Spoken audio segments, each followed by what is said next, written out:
Welcome to our channel. Today we how to restore quote comparisons in Policygenius step by step clearly. To restore quote comparisons in Policygenius, begin by logging into your Policygenius account. Navigate to the dashboard where you manage your quotes. Locate the Quotes tab on the left-hand side menu and click on it.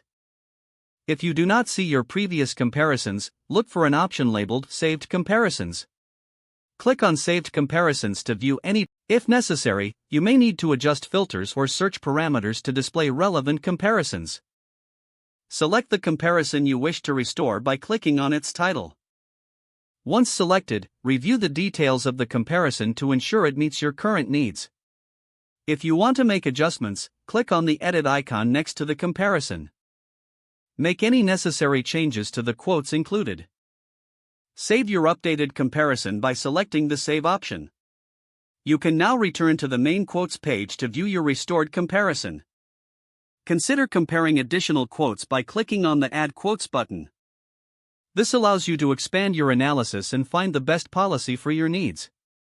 Once your comparisons are set, proceed to finalize your selections and continue with your application process.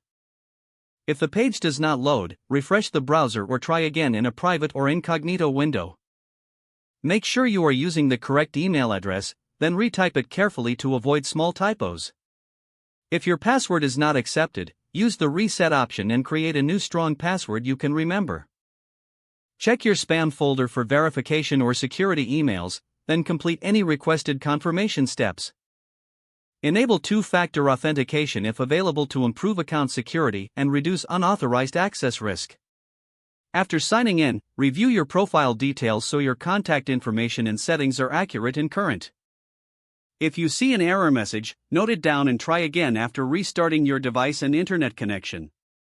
Log out when you finish, especially on shared devices, to keep your account and payment information secure. If the page does not load, refresh the browser or try again in a private or incognito window. Make sure you are using the correct email address, then retype it carefully to avoid small typos. If your password is not accepted, use the Reset option and create a new strong password you can remember. Check your spam folder for verification or security emails, then complete any requested confirmation steps. Enable two-factor authentication if available to improve account security and reduce unauthorized access risk.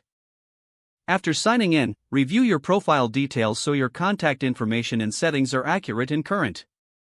Don't forget to like this video and subscribe to our channel for more step-by-step tech guides.